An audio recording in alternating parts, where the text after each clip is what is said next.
In the Himalayan mountains, no one is guaranteed anything, especially if you're planning on trekking to one of the highest points in the world. This is the story where a group of trekkers set to reach Mount Everest Base Camp, but the mountain had other plans.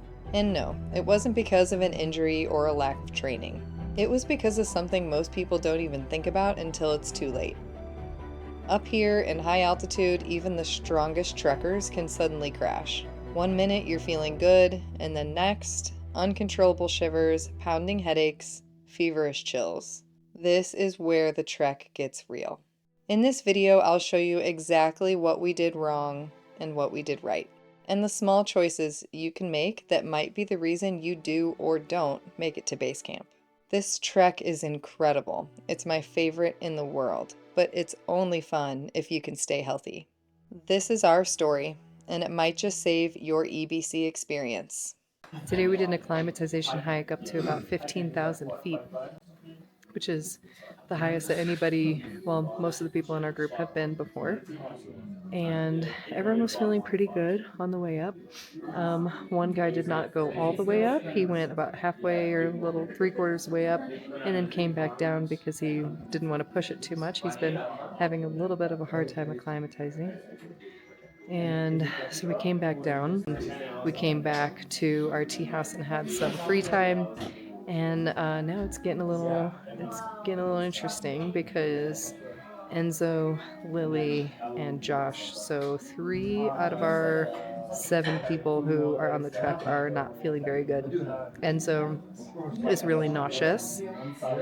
He just took a Zofran, so hopefully that will help with that. But he's really cold. He has the chills. Josh has the chills as well, and he feels a little bit feverish. And then Lily has a really bad headache. So we are starting to really see the impacts of altitude sickness. And it'll be interesting to see after dinner how everyone's feeling. And then again, tomorrow morning, your body can really recover a lot during the night. So in the morning, you can feel like a totally different person than you did the night before.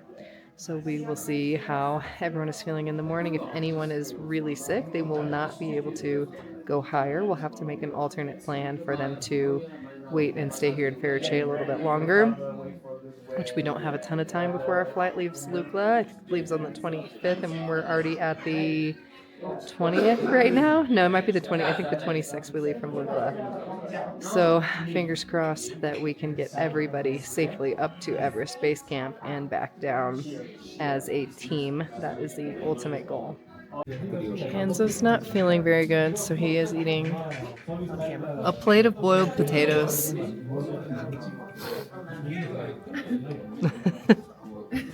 So pale. he's green. And Lily and I got the dalbat. Thank you. Dalbat here is really nice.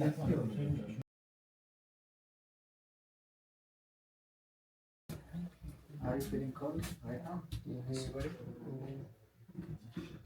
Things have escalated quickly since the last video I made. It was before dinner, and Enzo started feeling really nauseous, and he was laying in bed resting, and all of a sudden he vomited several times into the trash can. And then he went to dinner, and he tried to eat a little bit, really bad after dinner, and we noticed that his fingernails were blue. So we took him to the clinic, which thank God is right next door to where we are right now. And they gave him some anti-nausea, and they didn't want to give him fluids because they said that their IV bags are really cold, obviously at this altitude, and that it would probably cause more problems than good if they gave him fluids. So they gave him some anti-nausea. We waited there for a while. He drank a little bit of water. He started feeling a little bit better. So we checked out. It was $110 US to see the doctor and to get some medication. This is why we have travel insurance. We use both World Nomads and Safety Wing, Right now we're using World Nomads for this trip because they cover more high altitude situations.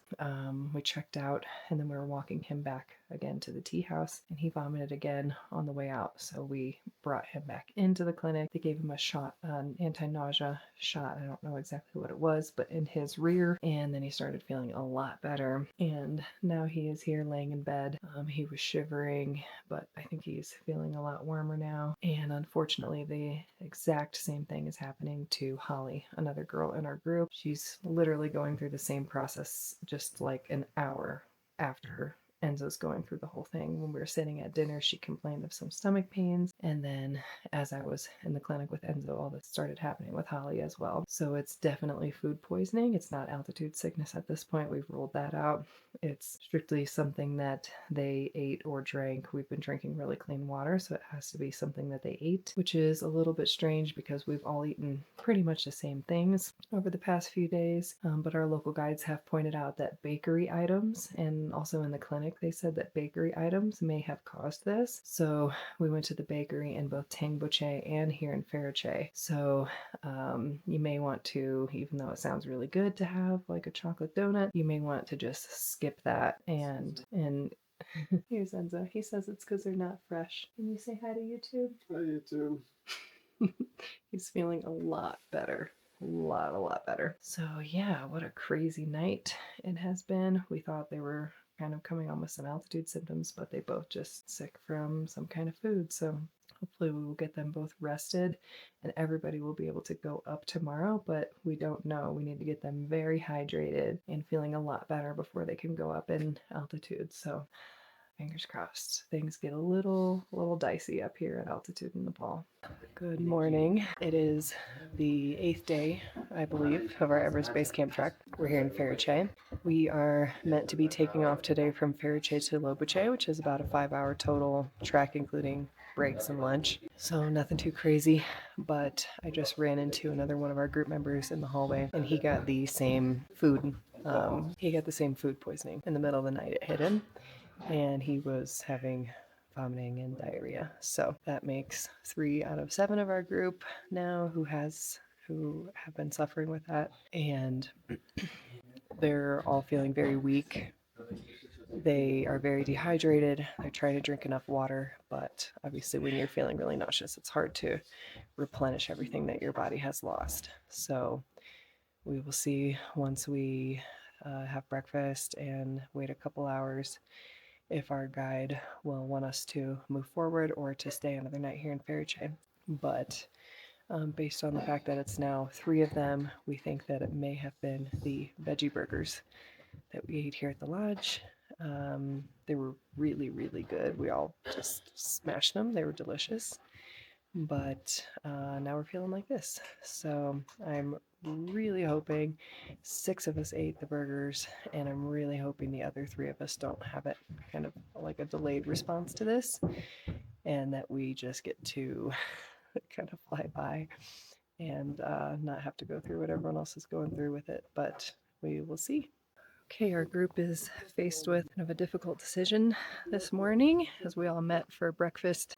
Everyone was able to get out of bed and come to breakfast, but the people who were sick last night were not really able to eat very much. They're also very dehydrated, so we have a couple options moving forward. It's going to be either half of us go up today, continue up to Lobuche, and the other half wait and see if they can go up tomorrow. If they cannot go up tomorrow, they won't be able to go up at all, so we don't have time. There's a lot of talk of getting a helicopter and taking a helicopter down from here at Farache. So if the group can make it up tomorrow, they can take a helicopter down to Lukla to make up for the lost time of staying an extra night here in Farache. The 4 of us that felt really good decided finally, it was a very hard decision to make, that we would go ahead without the rest of the group and let them stay a day and rest. But that meant that we would not catch up with them until we're all back in Lukla in several days. So we made that hard decision. We started packing our bags, getting everything ready, getting our duffels ready, checking out of the rooms. And then our guide told us that it would be an issue with the yaks, of splitting up the yaks. So we wouldn't be able to send the yaks with 2 different groups because we have 3 yaks. And if we sent one, like the yaks don't like to be alone. So We kind of felt like it was the universe just telling us that we all needed to just stay here as a group and go up as a group tomorrow. So the decision was made for us. We're all going to stay here in Farache and go up tomorrow as a group. Hopefully, Enzo is still really not feeling well. Holly's resting. Eric's resting, but they all are having a hard time eating and drinking enough water to be able to replenish everything they've lost. So honestly, it's not looking great for all three of them to be able to continue on tomorrow. It is still day 8, folks, and we are still in Farache. And Enzo just got up from a nap. How are you feeling, Enzo? Very okay. Very okay. Dehydrated. Can't keep anything down. Head hurts. Vomiting, diarrhea. Other than that, pretty good. The clinic thinks that it's strictly a stomach bug, something from food or water that we had. So they do not think that it's really an altitude related issue that he's experiencing. We did go to the doctor again today because he vomited again, and they're not really doing all that much for him there. They honestly don't even seem that concerned. I'm way more concerned than the doctors are, just because I'm worried about him getting dehydrated. But yeah, there's been a lot of speculation as to what has caused this kind of virus to like spread among our group. Was it the veggie burgers? Was it the bakery items? But there's a couple things that I learned by talking to the people in the hospital, the doctors and nurses here in the hospital in Farache.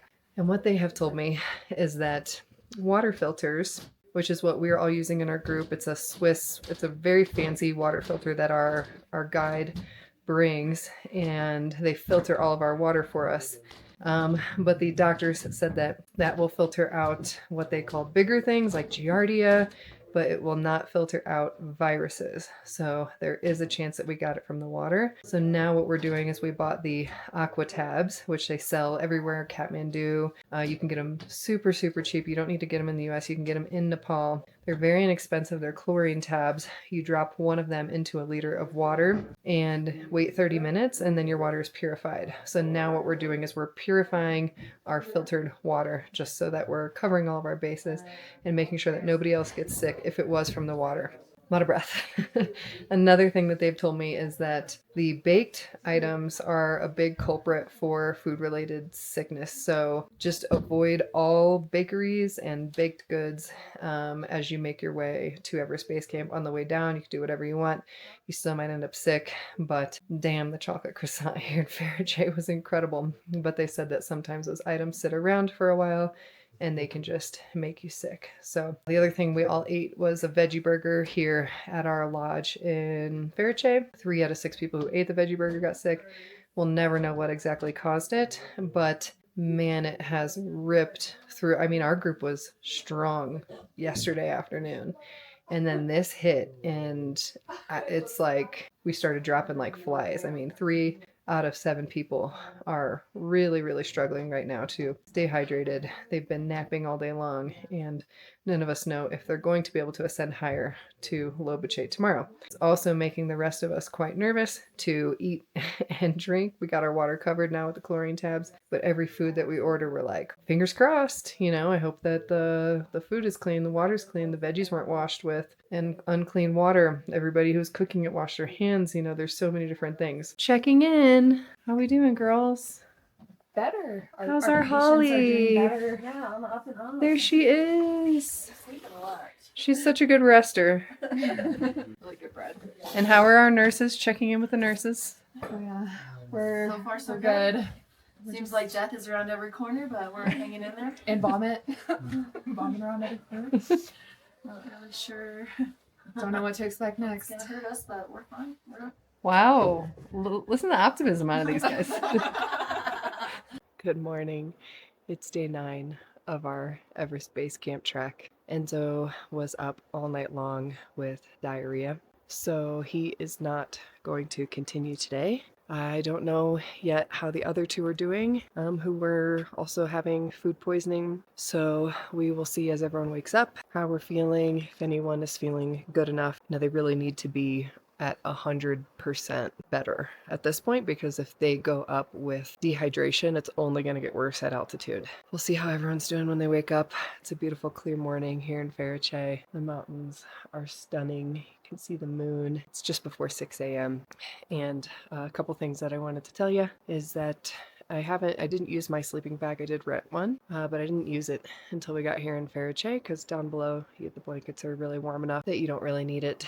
And here in Farache it's been really nice. And it's really cold when you first lay down, but once your body heat and whoever else is in your room, once your body heat gets going, I actually get really warm in the middle of the night, and I get out of my sleeping bag and just under the covers. I slept really, really good last night. And another thing to note is that up here past the tree line is when they start burning dried yak poop as the source of heat. And it's usually fine, but sometimes the smoke kind of comes billowing out into the dining room here in Farache, and some people in our group are really, really sensitive to it. And it's also like, you can probably see you can see the smoke behind me. So when you're kind of like walking around the town, you smell that, and it doesn't smell like poop, but it has a distinct smell that some people in our group are really sensitive to. So I wanted to make note of that. Just make sure that you always have your buff on. I sleep in this one. I have a lighter one that I wear during the day for hiking. But you always need to have a buff with you here. Another thing to note is that our local guide, Pasang, he keeps telling us to close our water bottles. We all have these wide mouth Nalgenes, and we, like when we're sitting at dinner, we leave them open, like the bottle cap just kind of hanging off of it, and he keeps coming over and saying, close your bottles, close your bottles. You don't want to get any particles in your bottles. So no matter where you're at, make sure you keep those Nalgene bottles closed. And that's another way to help you from getting sick. So out here, when you get into high altitude, that's what it is. It's all about doing the most that you can to stay healthy so that you can keep going up and continue your trip without any illness. And like constant use of hand sanitizer. Bring 2 small bottles of hand sanitizer on this trek with you, and yeah, that'll help a lot too. Wash your hands a lot. Bring a little bottle of Bronner soap, because sometimes they don't have hand soap at the tea houses. So bring your own little bottle of soap, and then use hand sanitizer after every time you use the restroom, and before every time you eat. So those are just some tips for staying healthy out here. I'm feeling good. It's kind of funny in our group now because not that many of us are feeling good. So we're all kind of like, when we do in the morning, when we're like, how's everyone feeling? And then we know most people are feeling like kind of bad. And then those of us that are feeling good are like, oh yeah, I'm feeling pretty good today. It's kind of like we feel guilty a little bit for still feeling healthy and ready to move up. But that's just how it works. And that's just something that you deal with out here in Nepal when the water is not clean, and food poisoning and altitude sickness are just very real at this altitude and on this trek. In my humble opinion, it still is very, very worth it. You just need to do everything you can. I'm learning more and more about how to mitigate the risks of food poisoning and altitude illness. So, next time I come and do this trek, it'll just get better and better. We'll avoid bakery items. We're going to treat all of our water, even if we're using a filter. And yeah, really a bummer, because obviously the people who got sick want to go to Everest Base Camp. We're so close at this point to base camp, and I just don't think they're going to be strong enough because of the fluid loss that they've had to be able to continue up. So once again, we will see what the day brings. Okay, the plan has been decided. 6 of us are continuing on to Lobuche tonight, and Enzo is gonna go down to a lower elevation because he is still pretty dehydrated and not able to really maintain a lot of his fluids. Mm-hmm. So we're separating for about 3 days. Nice catch.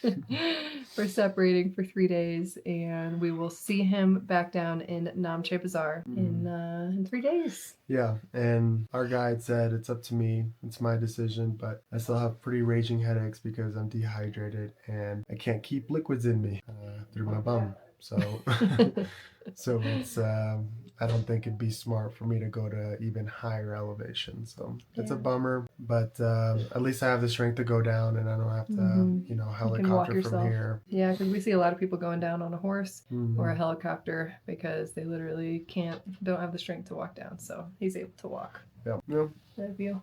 maybe in the next 10 years I'll see Everest Base Camp. Maybe. I do.